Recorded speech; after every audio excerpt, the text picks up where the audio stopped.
testing of the new GeForce GTX 1060 G1 Gaming from Gigabyte. Now, basically this one would be a replacement for the 970. So what we're doing to test it is it's also in our good place to start computer, the 6600 non-K processor in there, just to get the same comparison to the 970. The 970 we also did the benchmark on a G1 Gaming version from Gigabyte. Now, with this 1060, the G1 Gaming has a 7.5% overclock on the base clock. It takes it from 1506 megahertz up to 1620. The boost clock is a little bit less of an overclock, but they have provided a 8-pin instead of a 6-pin power connector if you want to manually overclock it further. And from everything we've seen, there's a lot of thermal headroom to do that. The boost clock goes from 1708 to 1847 megahertz, and that gives us only a 3.8% overclock while on boost. But the more relevant thing is, how does it compare to a 970? Basically what we've seen with NVIDIA lately is that the next generation competes with the lower card competes with the higher one. So for example, the 780 Ti was the same performance basically as a 970, and now a 1060 is the same performance as a 970, or ballpark. What we've seen is it's a little higher. It's sort of between a 970 and a 980. Let's start off with user bench here. Our gaming score, the rest remained fairly similar, but our gaming score went from 76% with the 970 up to 81%, which is a 6.6% improvement. The rest is our normal good place to start platform, which performs very well. Here you can see the specifications on the side here. If we look at the individual components, you can see we perform well on the CPU with the good place to start one. We're in the 74th percentile. Specifically, the G1 Gaming 1060 is in the 60th percentile. As I said, the overclock is a little mild compared to what we've been expecting, or what we've become used to from the G1 series cards. So there's definitely room to crank it up, as all of the new 10th generation cards seem to be able to overclock to the exact same frequencies no matter what brand. So the brand has become less important for the 10 series. But the important score here is your graphics card's overall score, which on the 970 was 85%, and here we've jumped up to 92.4%, giving us an 8.7% increase, which is very respectable and really very, very nice. If we move on to Firestrike, and Firestrike, the 970 scored 9,657, whereas with this one we've got a score here of 10,297, and that is again a 6.6% increase. So the user bench and Firestrike seems to agree on the performance increase there, which makes sense for current generation games. If we look at the slightly newer games, like the DirectX 12 games, for that we use 3D Mark's Time Spy. The Time Spy score went from 3,738 up to the 4,072. That's a 8.9% increase. So now we're starting to see it's using a little bit more of the newer technologies, and you get the improved, quite a bit bigger improved score because of that. If you're looking at the older cards, you'll see here it actually performs better than 72% of cards available. The minimum requirement for the Rift and the Vive is basically the 970. So this is what you would expect to get from a standard 970. So it is a decent improvement. It's almost a 10% improvement, but not compared to not if you're also comparing it to an overclocked one. And now let's have a look at what you actually get in gaming. Here we have Dota. We're running at 4K resolution, and we're seeing mid 90 frames per second here. Seen it drop down a little bit to lower frames, now we're back up to about 100. So this is very comparable to the 970, so we're not seeing a big enough difference on a game like this to really be able to make a judgment call. Here's Counter-Strike Go running at 4K. Now we're seeing about 140 frames per second. There we drop down to 135. Just overall still excellent frames. Lowest we saw there was 115, but most of the time staying about 130 or so. So that really is excellent if you're looking to run a fast refresh rate panel at 4K. We have Civilizations 5 running at 4K.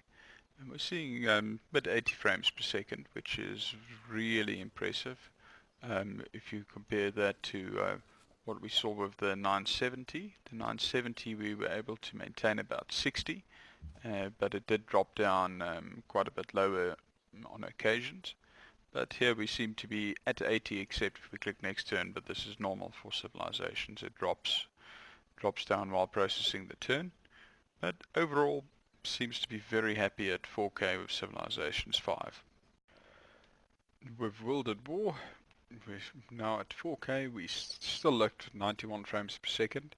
It seems like with this card, the game doesn't seem to drop under its locked maximum frame rate, even with everything set to maximum at 4K.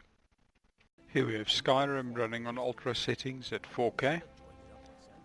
Seeing nice smooth 60 frames per second. Oh, there we actually dropped to 59 for a second. Whoops. Still staying at 60. Seems like it is quite happy to stay at 60 frames per second. Nope, there we dropped down with a bit of magic to 53, 52. Okay, so we're seeing a little bit lower, but still very playable at 4K. Here we have Borderlands the pre-sequel running at 4K with everything set to maximum. We're seeing around 60 frames per second. It's dropping a little bit lower to 58 frames per second. Remember, this is with everything turned up to maximum. 47, 63, 59, 53, 52. Okay, so a bit more intense of a battle. It seems to start getting a little bit of lower at 52, but still very nice and playable frame rates there. 64. Okay, overall perfectly playable at 4K. We do have one or two dips below 60 frames per second, but that's really in extreme combat environments. So overall I'd say that is perfectly acceptable. Here we have Project Cars running at 4K with everything set to maximum. And now here we're starting to give this 1060 a bit of a challenge. See, 58 frames per second, 63 frames per second. Give it a few things. It seems to be staying above 60 frames per second. We can imagine it would drop down a bit if you go in a serious battle, but overall very nice, and I'd say perfectly playable at 4K Project Cars. So, very impressed. Here's Battlefield 4 at 4K, and this is the first game we really see start to stretch the 1060 a little bit here. See 35 frames per second, 36. If we run through the plants, we drop to 33.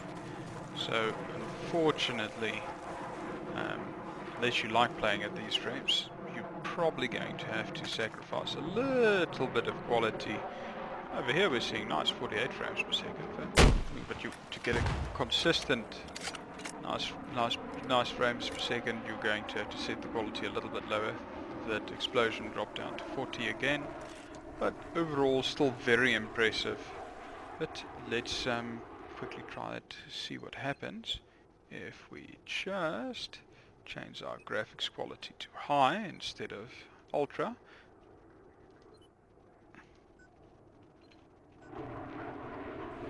Okay, now that's more like it. It seems to be happy at high settings. Here we're seeing 47, 48 frames per second through the plant. Drop down to 44, 43 there. If we look at a static scene like that, we're getting 60 frames per second. So, high settings, 1060 seems to be happy, even at 4K. That's very impressive. The highest we've seen here is 102 frames, so that really is very, very impressive for a card of this price range. We have fractured space at 4K, and now we're starting to give this 1060 something to think about again. We're sitting here just looking at this overship at 42 frames per second. If we fire everything we have, we drop down to 38, 36, 34 frames per second.